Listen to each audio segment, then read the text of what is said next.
Hello à toi et bienvenue dans le podcast de Fundamentals. Si c'est ton premier épisode, je t'explique le concept tout de suite et si c'est pas le cas, merci pour ta fidélité. J'ai la chance de recevoir un ou une invitée avec qui je parle de sa profession. Mais avant tout, ce qui m'intéresse, c'est de comprendre pourquoi la personne que j'ai en face de moi fait ce qu'elle fait. Alors que tu écoutes ce podcast dans ton canapé, ou en train de faire ton sport, ou encore en train de faire les tâches ménagères, je te propose, à la fin de l'épisode, si tu l'as aimé, de le liker et de le partager sur toutes tes plateformes. Encore une fois, je te souhaite la bienvenue dans le podcast de Fundamentals.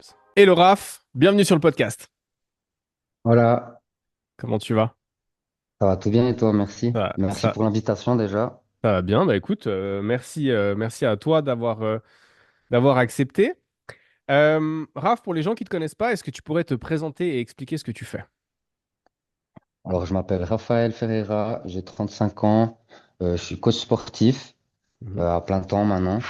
Cool. Je me suis redirigé dans le sport, je suis horloger praticien de base, de métier. Mhm. J'ai été à mon compte aussi, j'ai eu un shop pendant 6 ans et puis j'ai fait une reconversion professionnelle dans le sport. Ok, d'accord. Euh, donc maintenant, coach à plein temps depuis combien de temps? Enfin, à plein temps. Si tu veux, l'assurance invalidité qui m'aide. J'ai une Mhm. certaine sécurité à côté. C'est Mhm. ce qui me permet de faire vraiment que ça. Mhm. Mais mon but, ça serait de réussir à en vivre sans toucher même l'assurance invalidité. Ok, Pour le moment, c'est impossible, mais je suis en chemin, quoi. ok. On reviendra sur les raisons pour lesquelles tu touches l'assurance invalidité, qui est un des sujets principaux de l'épisode qu'on fait ensemble aujourd'hui. Mhm. Du coup, bon, ça mis de côté, ça fait combien de temps que c'est ton activité principale de coaching? Alors, vraiment, disons, depuis le mois de novembre 2024. Ok. J'ai eu mes diplômes en avril 2024. Je Mhm. coachais déjà un petit peu avant, Mhm. mais vraiment, je me suis lancé en novembre où j'ai lancé mon logo. Là, je suis en train de sortir bientôt mon site internet. Enfin, petit à petit, l'oiseau fait son nid, comme on dit. Ça marche. Donc, t'es un tout jeune coach. C'est quoi les difficultés principales auxquelles tu te retrouves confronté, toi qui es en plein dans le démarrage de ton activité? Je te pose la question parce que, ben voilà, les gens qui vont écouter le podcast, alors t'en as certains qui sont expérimentés, d'autres pas. Certains viennent chercher de Mhm. l'inspiration. Certains et certaines viennent chercher de l'inspiration. Voilà. C'est quoi aujourd'hui, toi, les difficultés principales auxquelles tu te retrouves confronté? Ben, la plus grande difficulté, ben, je pense que c'est moi-même. J'ai envie de réussir à faire ça tout seul. Et en fait, ben, quand je remarque, même les personnes les plus puissantes du monde, ben, elles ont pas réussi leur vie toutes seules. À un moment donné, elles ont toujours eu besoin d'aide. Et je pense que c'est là qu'il faut que je travaille, c'est de mettre un petit peu ma fierté de côté. Ben, justement, aller un peu à gauche, à droite, demander de l'aide. Parce que ben, voilà, comme nous, c'est un métier, le métier du sport. Ben, ceux qui font leur site, c'est aussi un métier. Ceux qui font du marketing digital, c'est un métier. Enfin voilà, Mhm. chacun son corps de métier, comme on dit. Ok, d'accord. Donc c'est ça, la difficulté principale, c'est savoir demander de l'aide, tu dirais? Pour moi, oui. Ok, Et savoir où aller aussi. ouais, ok, je comprends. Ton activité, tu l'exerces dans quel cadre actuellement? Alors pour le moment, je loue, enfin je loue je paye une location dans un fitness où je peux amener enfin n'importe qui, même des gens qui sont pas abonnés là-bas. Mhm. Et du coup, ben, ce qui fait que je peux ramener vraiment, voilà, même les personnes qui sont pas affiliées au fitness même, ben, puis ça me fait enfin je sais pas comment dire ça. J'ai j'ai beaucoup plus de monde que je peux amener là-bas que si seulement je travaillerais juste pour un fitness et puis que je coach que les gens du fitness même Ok, d'accord. T'es dans quelle région, Raph? à Neuchâtel. Ok, cool. La salle dans laquelle t'entraînes, c'est un fitness classique, c'est une box de CrossFit, ça ressemble à quoi? Or, c'est plutôt une salle de musculation. Avant, Mhm. ils faisaient pas mal de cours collectifs, mais maintenant, ils sont vraiment en train de rediriger dans la musculation. Ça Mhm. s'appelle l'usine fitness. Ok, Il y a aussi à Avenches et puis à Orbe, si je me trompe pas. d'accord. Du coup, à la base, t'es horloger. Ouais, alors j'ai fait mon apprentissage de horloger praticien au LOC, Mhm. au CIFOM. Ok. Et puis ap- après coup, j'ai complètement arrêté dans le domaine. Mhm. Enfin, ça allait plus trop avec mes valeurs, quoi. Enfin voilà. Et j'ai eu pas mal de problèmes de santé, ce qui m'a fait me remettre pas mal en question aussi. Et puis ben voilà, le fait de faire du sport, ça m'a beaucoup aidé, pour pas dire sauvé même. Mhm. Et c'est pour ça que je me suis redirigé là-dedans. D'accord. Du coup, tu m'offres une transition rêvée, merci. Euh, Mhm. Problème de santé, est-ce que tu peux nous en dire un peu plus? Alors, mon problème de santé, enfin, j'ai une maladie auto-immune depuis mes 15 ans. Mhm. C'est la maladie de Crohn. Mhm. En fait, c'est un dérèglement du système immunitaire du tube digestif. Ça se manifeste par poussée. Et ben, une poussée, elle peut venir aujourd'hui, rester là pendant une semaine, 3 mois, ou plus jamais revenir, et puis revenir dans 30 ans. Bon, c'est vraiment aléatoire, en fait. Ok. Et du coup, ben, enfin, voilà, faut savoir prendre soin de soi, autant par le côté physique, mental, et même spirituel, je dirais. Ok. Elle s'est manifestée quand tu avais 15 ans. Exactement, ouais. Et c'est sorti comment? Comment ça s'est mis en place et comment le processus vers le fait de diagnostiquer la maladie s'est passé? Bah, en fait, j'avais des énormes douleurs au ventre. Euh, je savais que je sentais que j'avais quelque chose au fond de moi. Je suis allé voir pas mal de diagnostics des médecins. Ils n'arrivaient pas à trouver ce que j'avais. Et puis, jusqu'à que ben, je perde 30 kilos en presque 3 semaines. Et là, Ok. j'ai fait 2 semaines d'hôpital là-bas. Et ils ont fait vraiment plein de recherches. Puis en fait, ils ont découvert que j'avais la maladie de Crohn et puis que j'avais mon côlon bouché sur 34 centimètres. Ok. Donc c'est ça qui a fait vraiment que je sache que j'ai la pathologie, quoi. Ok. Ouais, ça devait être sympa. À ce Mhm. moment-là, tu as 15 ans, socialement, ça se passe comment? Parce que j'imagine que tu peux pas faire grand-chose. Bah c'est ça, j'étais à l'école, enfin j'étais en plein apprentissage. Après peut-être tu te remets aussi un peu en question, pourquoi moi, pas les autres. Enfin ouais, c'est vrai qu'en plus j'étais en plein âge bœuf, donc enfin voilà, autant dire que enfin voilà, le QI à ce moment-là, c'était pas là où il fluctuait le plus, tu vois. Donc enfin voilà, je prenais beaucoup pas mal sur moi et Mhm. mais maintenant ça va beaucoup mieux à ce niveau-là, quoi. Ok, d'accord. Euh, c- comment est-ce que ça se gère? Euh, Quelles sont les habitudes que tu dois mettre en place dans ta vie et quels sont les trucs que tu ne dois pas faire pour pouvoir gérer en fait les symptômes qui sont dus à la maladie de Crohn? Ok, alors en fait ça dépend. J'ai remarqué que bah, plus je suivais à la lettre ce que les médecins ils me disaient de faire, surtout les diététiciens, bah, en fait j'avais mal au ventre. Parce que je passais toute ma journée, enfin en fait je passais ma journée à frustrer. Je pouvais pas manger ci, je pouvais pas manger ça, ou plutôt je pouvais juste manger enfin je pouvais manger que de la viande blanche, des pâtes sans beurre. Mhm, Enfin, voilà, c'était vraiment méga limité. Et, et j'ai compris qu'en fait, si la frustration, elle rentrait en jeu, ben, en fait, on regressait, quoi. mhm, Donc, si je passe toute la journée en train de me frustrer et de me dire, ah non, ben, je peux pas manger ça parce que j'ai une maladie chronique et puis ci et ça, ben, en fait, ça va vraiment pas passer et ça passe pas, quoi. Donc, mhm. du coup, ouais, c'est un peu, ouais, c'est pas forcément une partie de plaisir, quoi. Mais, Ok. puis j'ai aussi remarqué que, à force, enfin, voilà, que ce soit par, enfin la cortisone, les médocs que je prenais, j'ai essayé plein de trucs, que ce soit par les kinés et tout. En fait, ce qui m'impacte le plus, c'est vraiment de d'apprendre à gérer mes émotions moi-même, à pas me laisser impacter par les choses extérieures.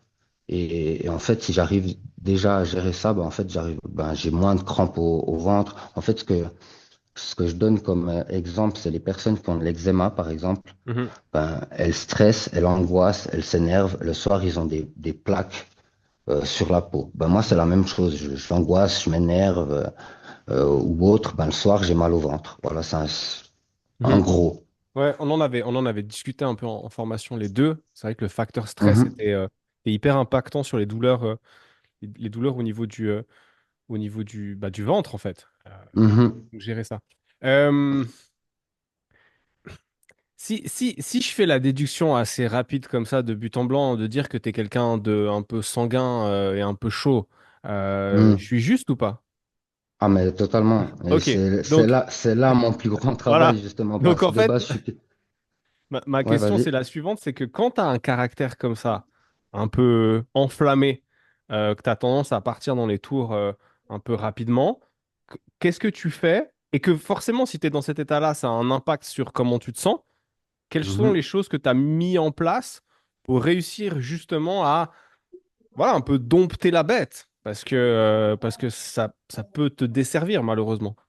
Ah, mais totalement, totalement. Bah, en fait, j'ai remarqué ce qui m'a le plus aidé et ce qui m'a le plus impacté. Je sais pas, enfin voilà, moi en tout cas, ça m'aide énormément. Bah, c'est les bains froids, en fait. Ok.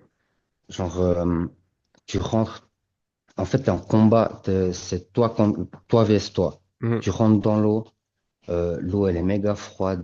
Enfin voilà, tu te dis, ah, mais je vais pas réussir. Et puis en fait, tu es avec tes démons. Et puis bah, mentalement, en fait, tu te renforces. Et quand tu sors de l'eau, bah, en fait, tu es tellement fier de toi. Et tu es tellement rempli de gratitude. Et puis ouais, c'est vraiment un sentiment de satisfaction et de complétude énorme. Mhm. Et en fait, ben, à force de faire ça, les bains froids, ben, j'ai remarqué que j'arrive à mieux canaliser mes énergies. Donc, je me laisse moins impacter par les choses extérieures, que ce soit les personnes, enfin, que ce soit mes émotions ou autres. En fait, je deviens plus maître de moi-même, en fait. Ok. Mais du coup, alors, si j'ai bien compris, c'est pas le froid à proprement parler qui a cet effet bénéfique, c'est le fait de devoir te conditionner psychologiquement à affronter ce froid-là. Exactement, ouais. Ok. Le froid, la cryo en elle-même, ça va plutôt m'aider pour tout ce qui est récupération après entraînement Mhm. ou avant entraînement, quoi. Ok. D'accord. Mais par contre, ouais, la résilience que tu développes face au froid Mhm. t'aide dans le travail et la gestion de tes émotions, c'est ça? Exactement, c'est exactement ça. Ok. D'accord. Alors après, il y a ça, il y a aussi le fait d'intégrer des petites routines, enfin, voilà, que ce soit par le yoga, les techniques de respiration, enfin plus ça, ben, en fait, ça impacte Le... énormément notre corps. Enfin ouais, mes émotions et le fait que je sache les gérer, quoi. Mhm. Ok. C'est intéressant parce on parle souvent des bains froids comme étant un peu une méthode miracle, mais c'est vrai on a des fois tendance à négliger l'aspect renforcement psychologique que ça peut t'amener, et notamment sur la gestion du stress et des émotions et puis des aléas de tout ce qui se passe Mhm. à l'intérieur de notre tête et à l'intérieur de notre petit cœur. Ok. Euh, sur les... Bon, du coup, ça fait un moment que t'as cette pathologie, parce que 15 ans, tu as dit 34 J'ai aujourd'hui? 35. Ça 35? fait 20 ans Ça fait là. 20 ans, ok. Aujourd'hui, comment est-ce que ça se gère? Est-ce que tu as encore des crises? Est-ce que tu en as beaucoup moins? Est-ce que tu les sens arriver? Comment est-ce que tu vis tout ça au quotidien? Bah en fait, c'est vraiment aléatoire. C'est un peu frustrant cette maladie parce que ben, je peux manger un truc aujourd'hui et ça passe. Je peux manger la même chose demain et ça va pas passer. Ok. Donc, enfin, ouais, aujourd'hui, j'arrive à beaucoup plus prévenir mes poussées, enfin, mes poussées, mais c'est même pas une poussée en fait, c'est mes douleurs de ventre parce que je suis conscient de ce que je mange. Tandis Mhm. qu'avant, ben, en fait, je faisais pas attention, je mangeais tout et n'importe quoi et puis après, ben, j'avais mal au ventre et j'arrive encore à me demander pourquoi j'ai mal au ventre. Ok. Tandis que là, bah, maintenant, j'arrive à quand même à faire beaucoup plus attention. Ouais, je préviens beaucoup plus la maladie à ce niveau-là. Et puis, je me laisse beaucoup moins impacter aussi à ce niveau-là, quoi. Ok. Mais il y a des trucs, tu sais que foncièrement, peu importe le mindset ou le mood dans lequel tu es, quand tu vas les manger, est-ce que tu sais qu'il y a des trucs que tu dois pas manger et des trucs que tu dois vraiment pas faire? Ouais, alors, j'ai pas envie de le dire, mais la fondue, franchement, voilà, quoi.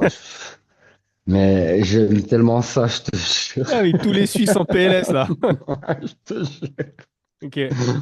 Ouais, mais ouais, c'est un Donc peu là, des petites concessions. Mais après, tu vois, comme je t'ai dit, tu vois, typiquement, la fondue. si je me dis, ah non, je peux pas manger ça, ben, le jour où je vais la manger, elle va de toute façon pas passer. Tandis que je Ok. me dis, ah ben, là, je vais dans une phase où je me sens bien avec le ventre. Allez, je vais prendre le risque de manger une fondue, je suis avec les gens que j'aime. Ben voilà, je vais pas, enfin voilà, prenons le risque. Et en fait, ben, j'ai 50% de chance que ça passe.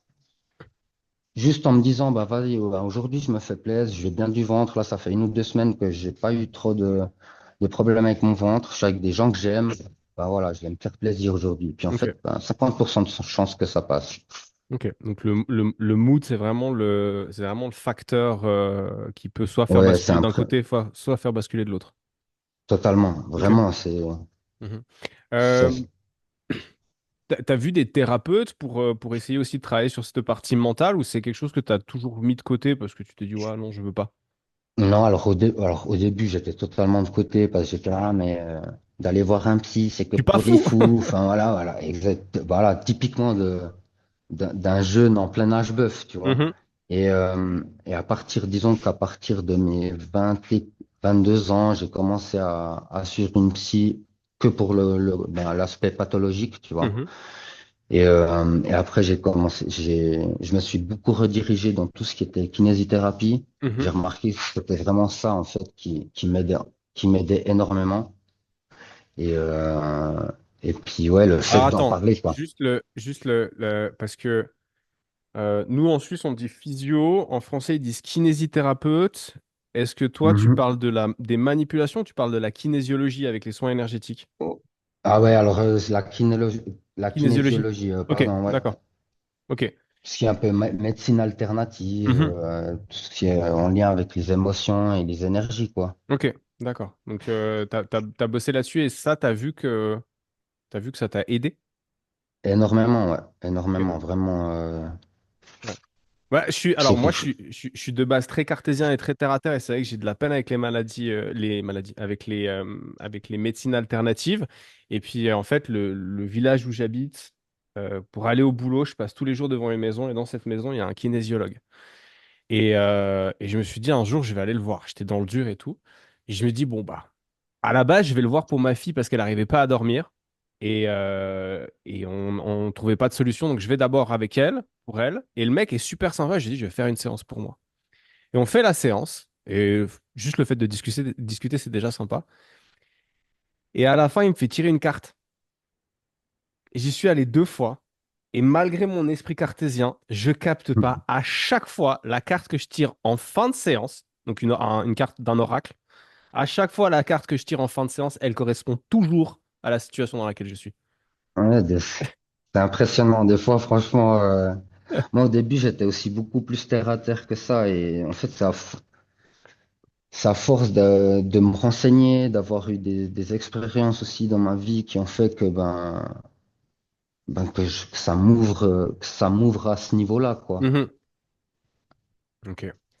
Euh, c'est- c'est- Au final, comment est-ce que ça se fait que aujourd'hui, tu es l'assurance invalidité? Comment est-ce que le Mhm, processus il s'est passé? Parce que ben voilà, les gens, on sait qu'en Suisse, l'AI, c'est pas toujours le truc le plus simple à obtenir. mhm. C'est quoi les phases à travers lesquelles tu es passé? Parce que peut-être qu'il y a des gens qui vont nous écouter qui souffrent de la maladie de Crohn et ça les handicape réellement dans leur vie de tous les jours, ou peut-être qui ont d'autres pathologies. Ça peut être intéressant pour eux aussi d'apprendre ça. Ah, totalement, ouais, à fond. Ben, au début, déjà, c'était pour moi. Mhm, Parce qu'il y avait ce truc social. Ah, mais si je vais à l'AI, en fait, je vais être mis dans une case de malade, en fait. mhm, Et ça, c'est quelque chose que j'ai dû aussi beaucoup travailler là-dessus. Et après, j'ai parlé avec ma psy, avec mes médecins. Et puis, ben, je me suis dit, bon, vas-y, si j'ai droit, ben, mhm, autant y avoir le droit. J'ai fait la demande. Puis en fait, je pensais que ça allait se faire vite. Et j'ai quand même dû attendre 8 ans. 8 ans à envoyer de la paperasse, des contrôles et de ci et de ça. Alors après, oui, c'était cool. J'ai été remboursé en rétroactif, mais sur ces 8 ans, c'était vraiment pas du tout une partie de plaisir, quoi, parce que mes études, j'arrivais pas à étudier, soit au bout d'un certain temps, ben, j'avais des crampes, je devais arrêter ce que je faisais. Après, je recommençais quelque chose d'autre. Typiquement, bah, j'ai commencé un apprentissage dans la voie de communication. J'ai dû arrêter parce que ben, voilà, ça me faisait mal au ventre à force d'y aller. Enfin, ouais, Mhm. c'est un peu un combat administratif, mais qui en vaut quand même la peine. Et c'est surtout qu'on y a droit, quoi. Mhm. Et vraiment, si je peux conseiller et encourager quelqu'un à le faire, enfin voilà, ça à fond vraiment de le faire les yeux fermés, quoi. Et Mhm. pas de se poser la question.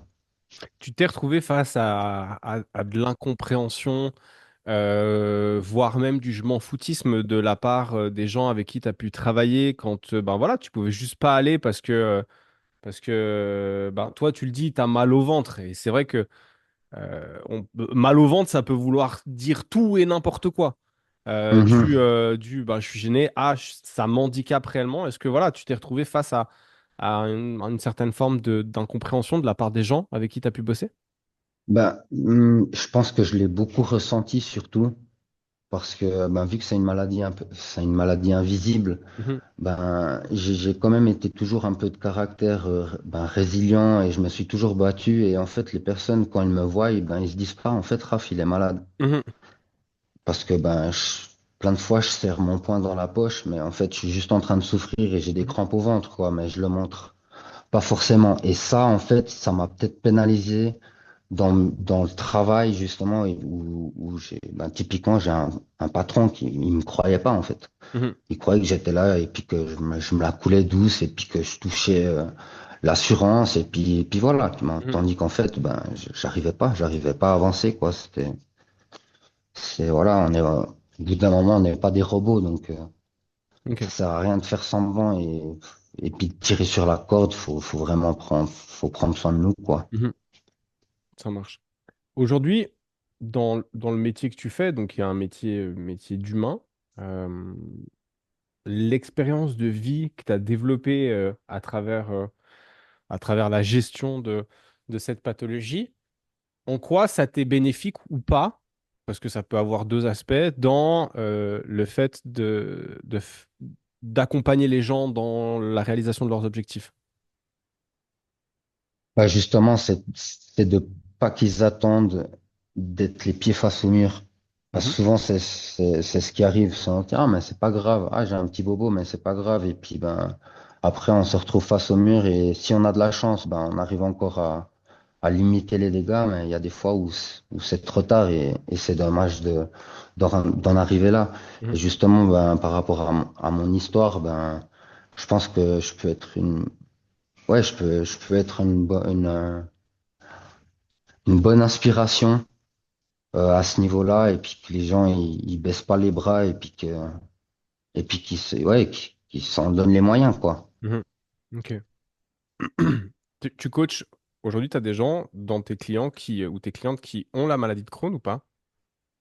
Alors non, j'ai pas encore, Mhm. mais ça serait dans un but. J'aimerais bien pouvoir justement impacter. Moi, je les appelle les crenards. Enfin, Oui. je nous appelle les crenards. Mais après, enfin voilà, mon premier but, c'est vraiment d'impacter en général les gens, que ce soit des gens avec des pathologies ou pas, quoi. Mhm. Ok.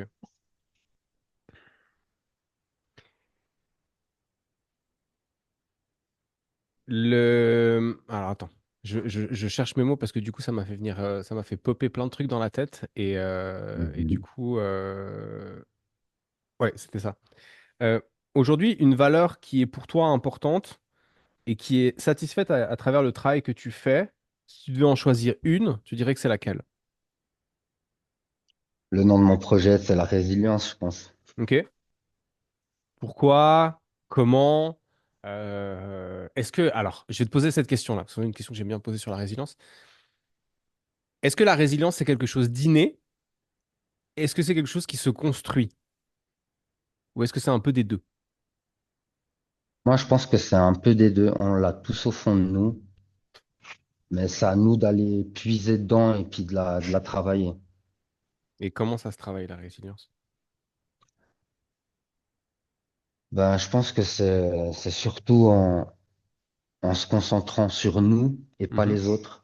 Ok. Parce que souvent, ben, on a tendance à s'occuper des autres et on oublie, enfin, on finit souvent par s'oublier nous-mêmes, tandis que on devrait d'abord s'occuper de nous pour après s'occuper des autres. Et en fait, à force de travailler sur nous, ben, c'est là qu'on comprend que d'être résilient, je pense que c'est une de nos plus grandes forces, que ce soit au niveau du travail, au niveau de ce qui peut nous arriver dans la vie de tous les jours, dans la famille aussi. Euh, Parce que, du coup, ouais. toi, tu définirais, parce qu'on pourrait ouvrir le dictionnaire et regarder la définition de la résilience, mais tu définirais la résilience. Comment est-ce que tu définirais la résilience plutôt? Ah, ça serait d'avoir la capacité à rebondir à une situation négative, par exemple, que Mhm. ce soit physique, que ce soit mental, que ce soit... Ouais, moi, je vois ça plutôt comme ça. Ok. Et donc, du coup, euh, admettons qu'il t'arrive rien, t'es pas de problématiques spécifiques qui te viennent comme ça par un malencontreux hasard. Mhm. Euh, Comment est-ce que tu pourrais prendre quelqu'un et l'aider à développer sa résilience? Tu vois, vu que c'est le nom de ton projet, on va aller un petit peu là-dedans. Tu as une personne qui vient, Mhm. voilà, elle n'est pas spécialement heureuse, tu sens elle se fait un peu balloter par les événements de la vie sans pour autant que ça déclenche chez elle vraiment une grosse réponse de bah, hey, vous avez envie de m'emmerder, je vais répondre. Mais du coup, comment est-ce qu'à travers ton coaching, tu vas lui permettre de développer sa résilience? Bah, déjà, lui poser la question si elle se sent... ouais, c'est quand même... Ouais, c'est assez pertinent comme question, mais... Ouais, déjà lui demander si elle se sent maître de sa vie à elle-même et si elle fait les choses pour elle-même et pas pour les autres. Mhm, Et si elle fait vraiment les choses pour elle-même, ben, que la moitié du chemin est déjà, enfin, c'est beaucoup plus facile à se rendre compte de ça quand on fait les choses pour nous-mêmes que pour les autres. Parce que mhm, souvent, quand on fait les choses pour les autres, ben, on passe à côté des choses essentielles pour nous, quoi. bien sûr. Ouais. Et si elle veut vraiment développer ouais, en fait, je pense que la résilience, on en a tous au fond de nous, et puis que on a genre une espèce de barre de résilience, et par rapport à ce qui se passe dans notre vie, ben, on en a plus ou moins. Mhm, Et c'est clair que, ben, par exemple, je sais pas, moi, j'ai perdu mon papa, j'ai perdu un ami proche, et ci et ça. Ben, en fait, à force d'avoir des combats dans la vie, ben, inconsciemment, on va puiser dans cette force-là et puis on va apprendre à travailler avec, en fait. mhm. Ok. Je Moi, pense là, que c'est quelque chose je pense que c'est quelque chose qui se travaille en autonome et pas, genre, moi, je peux pas dire, écoute, bah, faudrait que tu fasses plutôt ci ou ça. Enfin, mhm, on a tous notre sac à dos, quoi. mhm. Ouais, bien sûr. Moi, la question que je me pose toujours, c'est qu'est-ce qui fait que certaines personnes rebondissent? Qu'est-ce Mhm. qui fait que certaines personnes rebondissent pas? Si on Je part du pense que ça, principe, si on part du principe que voilà, cette résilience, on en a un petit peu tous, toutes et tous en nous, qu'est-ce qui fait que t'en as mhm. qui rebondissent et qu'est-ce qui fait que t'en as qui rebondissent pas? Et qu'est-ce qui fait que des fois tu rebondis, mais il y a un moment donné où tu rebondis plus? À mon avis, je pense que c'est la force de caractère de Mhm. chaque personne. Je pense que c'est ça le lien direct qu'une personne ben, a la capacité de rebondir plus facilement qu'une autre, quoi. Mhm. Ok. Aujourd'hui, cette résilience que toi, tu as développée à travers ce parcours, euh, est-ce que ça te permet, face à des événements X ou Y de moindre ou grande importance, que ça te passe plus rapidement au-dessus de la tête ou tu arrives plus rapidement à on va dire, à les absorber, à les digérer, à en faire quelque chose de positif? Alors, totalement, enfin, pas tout le temps. Ça dépend si la chose, elle nous tient vraiment à cœur ou pas. Plus elle nous tient à cœur, ben, plus ça va être difficile, on est d'accord. Mhm, Mais c'est clair que ben, quand vous avez des événements qui se sont passés dans votre vie, qui vous ont énormément impacté et qu'il y a un truc qui vient de se passer à l'instant même et puis qu'en fait on se dit ah mais est-ce que ça c'est autant impactant de ce qui a déjà pu s'arriver dans ma vie? Bah, en général on se dit ben, pourquoi je me laisse impacter par ça quoi? Mhm. Et on se rend vite compte que ben souvent on se fait impacter des choses qui sont totalement inutiles. T'as un exemple en tête? Ah, je sais pas moi, genre typiquement une querelle amoureuse, je sais pas Mhm. moi. Euh, si c'est une copine, alors imaginons que c'est juste une copine, que je suis pas marié et puis que j'ai Mhm. pas d'enfant. Voilà, j'ai une petite querelle amoureuse, ben c'est pas grave quoi. J'ai envie de te dire, il y a pire dans la vie. Mhm. Ouais, Donc c'est un exemple parmi des milliers quoi. bien sûr, ouais, clairement. J'ai mal au ventre, ok, je dois prendre un traitement tous les mois. Ben, il y a des personnes, ben, ils ont même pas la chance de pouvoir avoir un médecin et puis d'être suivi comme moi je suis suivi ici en Suisse, quoi.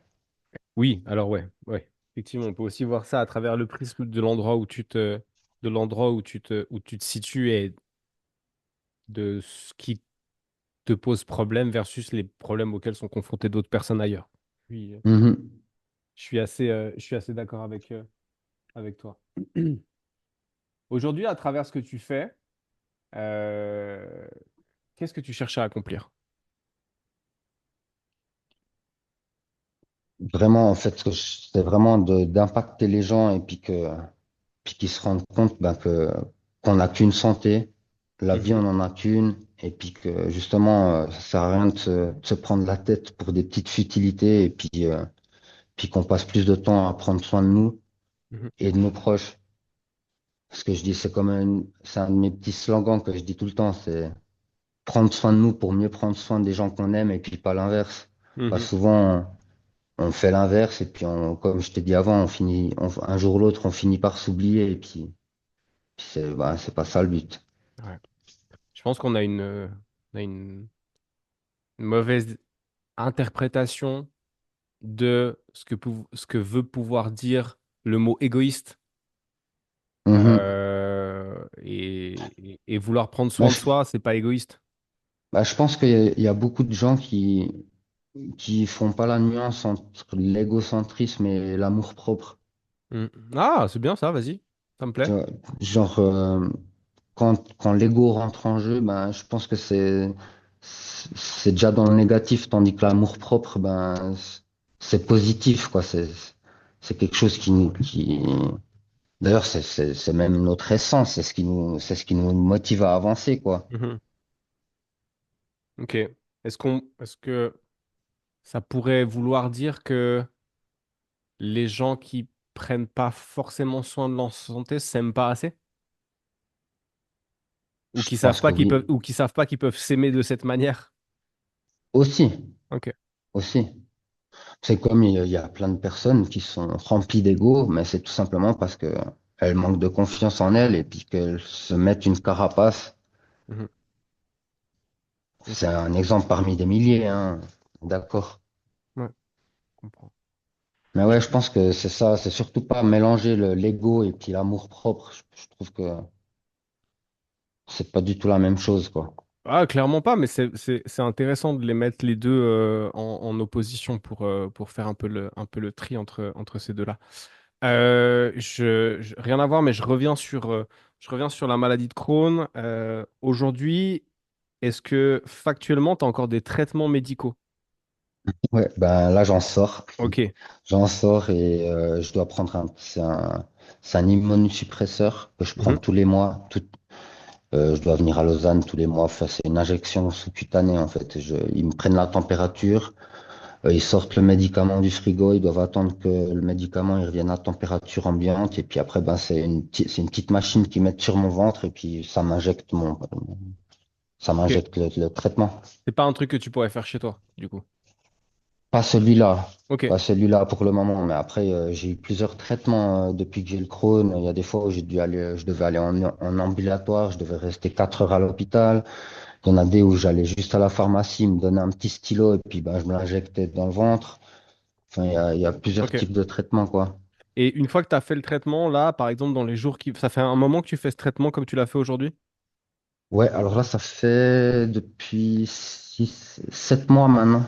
Ok, C'était un tout nouveau qui est sorti l'année passée d'ailleurs. d'accord. Et tu J'étais- sens, une fois que l'injection elle est faite, dans les jours qui viennent ou les semaines, tu sens une diff ou pas du tout? Alors, je sens pas forcément une diff après l'avoir eu, mais je Mhm. sens une diff avant de le prendre. Tu vois, Voilà, tu m'as perdu là. Tu m'as fait une Jean-Claude Van Damme, Raph, là, direct. Tu vois, genre, imagine, là, aujourd'hui, j'ai pris mon traitement. Mhm. Je vais pas ressentir un effet ces prochains jours, mais les 2, 3 jours avant que je le prenne, je ressens le besoin de prendre mon traitement, Ok, tu vois. d'accord, j'ai capté. Parce il fait, enfin, l'efficacité baisse et donc du coup, tu sens que c'est le moment de... Exactement, voilà. Ok. Je ressens plus ce côté-là que le fait, ben, que ça me rebooste direct, quoi. Mhm. Ok. Le... quand t'avais ton shop, tu étais déjà Mhm. indépendant? Ouais. Ok, Alors non, d'accord. alors, j'étais dans mon shop, enfin, j'avais une SARL là, avec mon shop. Ok, d'accord. Ok, mais tu étais le patron de la SARL. Mhm. Ok, donc tu étais Exactement. t'étais déjà indépendant. Donc en fait, maintenant, le fait d'être indépendant dans le domaine du coaching, l'indépendance professionnelle à proprement parler, c'est quelque chose que tu as déjà vécu. Mhm. Ok. À quoi ça t'a servi ou à quoi ça te sert aujourd'hui tout ton parcours professionnel depuis le départ dans le travail de coach indépendant que tu fais aujourd'hui? Ben, en fait, ben, tout ce qui est un peu administratif, c'est vrai que ça m'aide plutôt pas mal. Mhm. Il y a quand même pas mal de paperasse à faire et tout.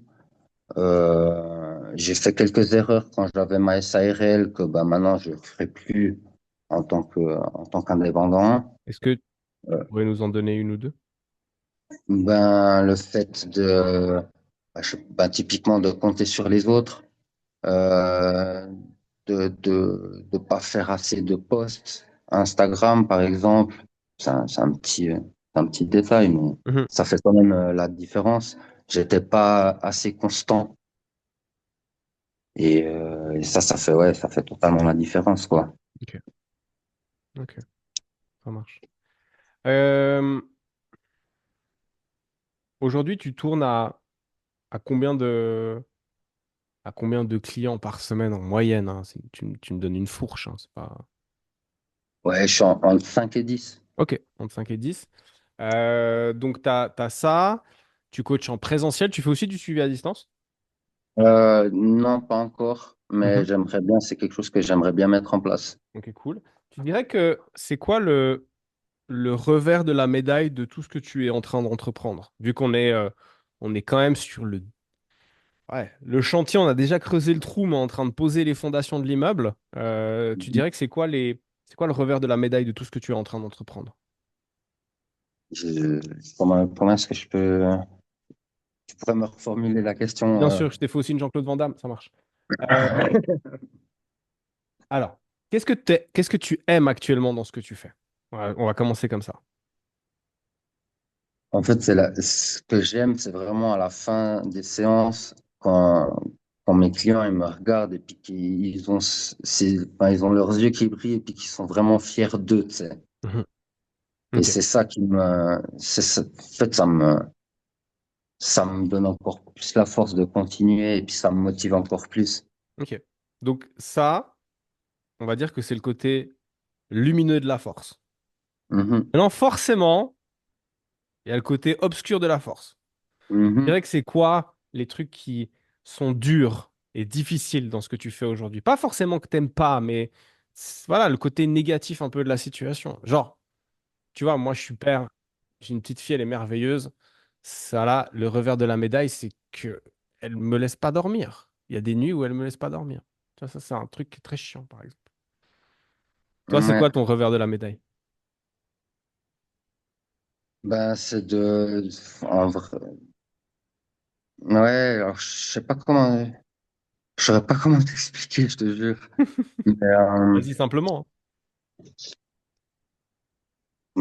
en gros, ça serait, Enfin, c'est ce côté que, enfin, j'ai remarqué en fait que il y a plein de coachs au lieu de, au lieu de se pop-up tous ensemble, ben, ils se tirent des balles dans les pieds entre eux. Ok. Et je pense que ça, c'est un côté où j'ai de la peine encore à m'y faire et puis à pas me laisser impacter par ça parce que j'ai un peu ce côté Mère Teresa, j'ai envie, tu sais, j'ai envie de m'entendre avec tout le monde et puis que tout le monde soit ami et puis en fait je me rends compte que ben ouais, c'est pas forcément possible quoi.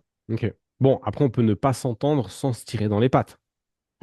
C'est vrai, Voilà. totalement. Mais t'as C'est un l'impression, peu mais t'as vécu, enfin, vécu ou entendu ou vu cette relation de je vais faire des croche-pattes, des croche-pieds à l'autre pour essayer de le faire tomber et lui passer devant? ben indirectement oui, c'est juste que ben je te donne un exemple. J'ai coaché quelqu'un et puis cette personne-là, en fait, elle s'est déchargée sur moi en parlant de quelqu'un d'autre Mhm. et d'un autre coach. Et moi, je me suis dit, mais si cette personne, elle fait ça avec ce coach-là, ben, elle pourrait aussi le faire avec moi, quoi. Fact.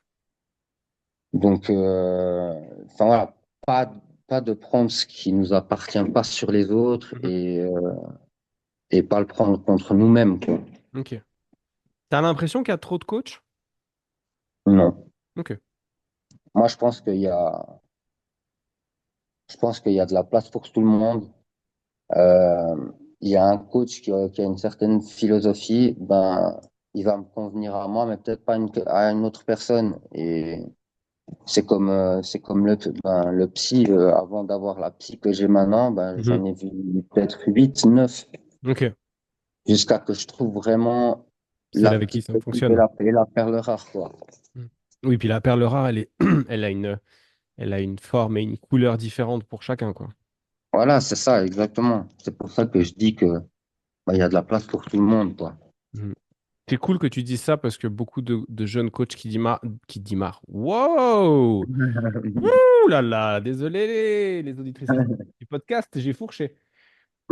C'est cool que tu dises ça parce que beaucoup de coachs qui démarrent, voilà, euh, ont cette crainte et cette peur-là que le marché soit un peu saturé. Alors moi, je suis convaincu que pas, Ah, moi, pas mais pour changer. ils ont un peu cette peur et c'est vrai que c'est bien que qu'on le redise encore une fois et tu l'as redit et c'est très bien, je te remercie. C'est on va correspondre à certaines personnes et pas forcément à d'autres. Et donc du coup, on a chacun notre place à faire parce que bah voilà, on est toutes et tous différents, les gens sont toutes et tous différents et donc du coup, on peut s'entremêler et se retrouver comme ça. Cool. Totalement. C'est exactement ça. Et puis après, ben, et même, franchement, si, ok, il y a peut-être des régions qui ont un petit peu plus de coachs que d'autres, mais faut aussi savoir se démarquer des autres, quoi, comme on dit. Et c'est pas parce qu'il y a plein de coachs qu'on ne pourrait pas se démarquer, quoi. Au Mhm, contraire. mhm. Clairement, clairement. Merci pour tout ce partage. On passe au quiz. Yes. On passe au quiz. Alors, le but, c'est de réfléchir assez peu aux réponses que tu vas me donner. Mhm. Est-ce que tu penses que c'est faisable? Ouais, je pense. Ok, alors, On va bien se marrer, je pense. Vas-y, 3, let's 2, go. 1, c'est parti. Quand tu étais petit, tu jouais à quoi, Raph? Au foot, Un aliment que tu n'aimes pas manger. les oignons. Ok. Mais sous toutes leurs formes? Ouais. Ok. Bon, c'est bien, au moins, comme ça, tu risques pas de puer de la gueule. C'est pratique. Une de tes manies, si tu en as une.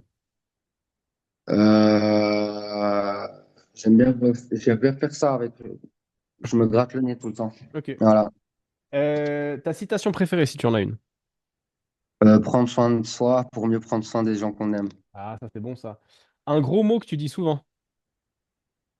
Putain.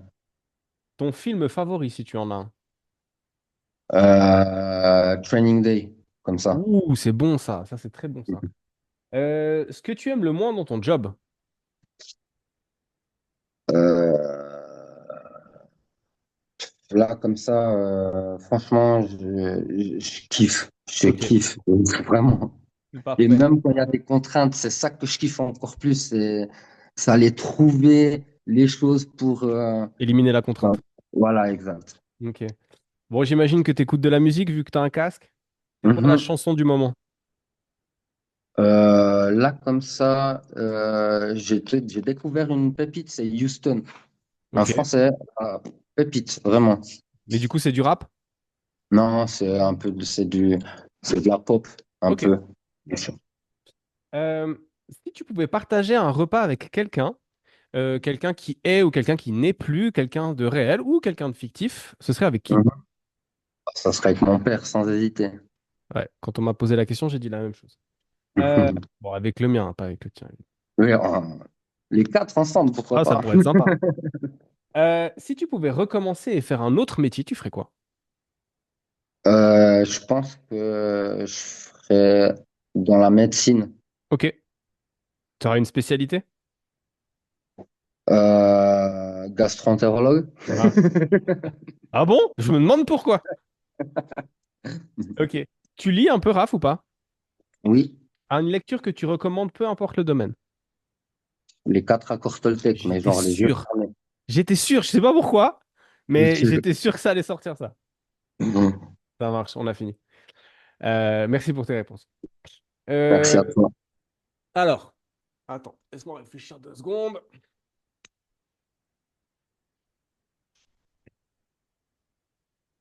Ok. Le RAF d'aujourd'hui peut aller parler à celui qui est fraîchement hospitalisé parce qu'il a perdu 30 kilos en un temps record, Mhm. dû à la maladie de Crohn. Le RAF d'aujourd'hui, il dit quoi au RAF de ce moment? J'ai le droit à une phrase ou je peux dire qu'un mot? Oh, tu as le droit à tout un discours si tu le souhaites. Franchement, si je dois lui dire qu'un mot, je me le suis même tatoué sur moi, c'est Mhm. respire. Mhm. Et si c'est une phrase, c'est t'inquiète pas, ça va aller. Mhm. Ok. Simple, simple et basique, mais qui fonctionne toujours bien. Vraiment, totalement. Ok. Dans 10 ans, tu voudrais être où ou en être où? Bah, j'aimerais bien être père de famille et puis gagner ma vie sans forcément devoir utiliser 8 heures de travail par jour. Ok. Et bien sûr, être en bonne santé, hein. Ça n'a pas Évidemment, de prix. évidemment, évidemment. Euh, Est-ce que tu souhaiterais un jour ne plus avoir besoin de toucher l'AI?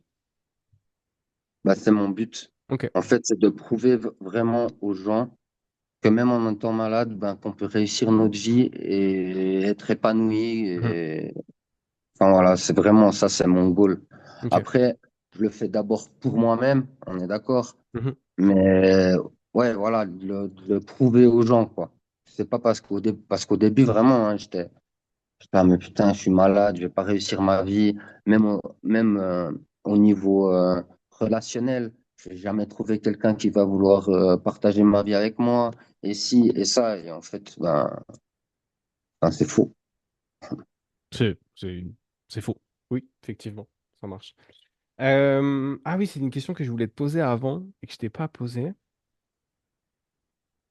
Émotionnellement, tenant compte que notre cerveau et notre estomac sont liés Mhm, et que ce qui se passe ici a un impact sur ce qui se passe ici et ce qui se passe ici a un impact sur ce qui se passe ici, ça a quoi comme euh, influence sur les émotions quand il y a quand il y a la poussée? Tu vois, quand t'es dans une phase aiguë, mhm, comment ça agit sur les émotions? Parce que tu l'as dit dans le sens inverse, c'est-à-dire comment tu te sens va déterminer comment les aliments vont passer, mais à mhm. l'inverse, ça se passe comment?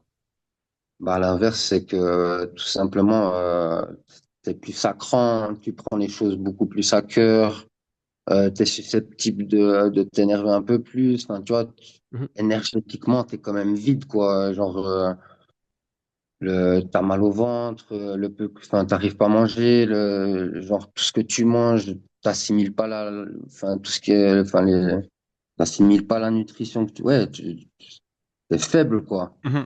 Du coup, ben, ça se réimpacte sur tout, en vrai. Ouais, ok. Ouais, Genre, t'es moins motivé, t'as pas envie de faire ci, enfin, tu vois, c'est. je me posais la question. Euh, Autant ça peut être ta force, mais autant ça peut. Enfin, voilà, c'est ce que t'as totalement l'inverse, et puis ça peut te foutre encore plus en bas, quoi. mhm. Ouais, clairement, clairement. Ok. Merci pour la réponse. Euh, donne-moi un truc positif euh, sur le monde dans lequel on vit aujourd'hui. Un truc que tu trouves bien.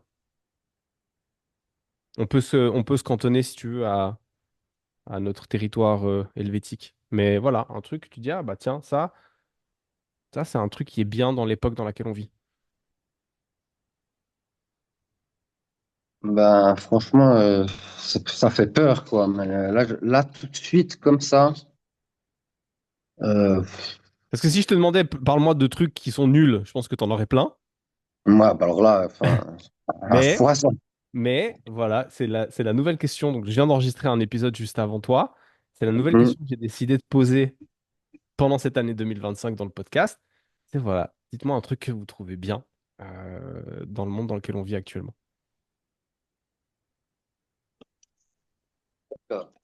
J'ai perdu mon téléphone. La question est trop violente. Non, mais franchement, bah déjà, on a de la chance d'être ici sur Terre, donc autant en profiter, même si, ok, il y a des jours où ça va être la merde, ben ça va pas être la merde que pour nous, ça aussi, enfin voilà, genre, il y a des jours qui vont être beaucoup moins bien que d'autres, et puis c'est totalement ok, et puis il y a des jours qui vont survoler par rapport aux autres, et puis enfin, tant mieux, quoi. Mhm. Je pense que, enfin voilà, faut juste être conscient qu'on est en vie, et puis se rendre compte de la chance qu'on a, quoi, et je pense que le reste, ça suit. Ok, ça marche. Ah, voilà, c'est déjà pas mal. C'est déjà pas mal. Raph, on est arrivé au bout. Est-ce qu'il y a un dernier truc que tu aimerais dire aux auditrices et aux auditeurs du podcast? Quelque chose que tu as déjà dit, que tu voudrais répéter, ou quelque chose que tu n'as pas forcément dit et que du coup tu aurais envie de partager. Bah, là, comme ça, bah, en fait, je vais la redire. Tout Mhm. simplement, c'est ma petite phrase fétiche. N'oubliez pas de prendre soin de vous pour mieux prendre soin des gens que vous aimez et puis pas l'inverse. Ça marche. Où est-ce qu'on peut te retrouver, Raph? Bah, sur Instagram, Resilience Factory ou, Mhm. euh, ou bientôt sur mon site internet. Là, je suis ambassadeur d'une marque de El Mate d'ailleurs. Ok. Et, euh, et puis, euh, Je et mettrai de puis bah, toute sinon, façon, bah, hein? je mettrai le lien de ta page Insta sur le descriptif du podcast. Yes, avec plaisir. Génial. Raph, merci beaucoup pour le partage de ton expérience et puis de nous en avoir appris un peu plus sur ce que c'est la maladie de Crohn et comment est-ce que tu as réussi et comment est-ce que tu réussis aujourd'hui à gérer ça. C'était inspirant. J'espère que s'il y a des personnes qui nous ont écoutés et qui souffrent malheureusement de cette pathologie, ben voilà, Raph est Mhm. la preuve qu'on peut aussi faire avec. Donc Merci merci, beaucoup pour merci l'invite. pour Et puis, ça. Euh, pour les auditrices et les auditeurs du podcast, bah, merci beaucoup pour votre fidélité si c'est pas votre premier épisode. Et puis si c'est le premier, bah, bienvenue, welcome. On vous souhaite la bienvenue avec Raph dans le podcast de Fundamentals. Raph, merci beaucoup. Je te souhaite une bonne fin de journée, un bon week-end. Et pour les auditrices pardon, et les auditeurs du podcast, je vous dis à très bientôt. Allez, ciao tout le monde. Ciao Raph. ciao.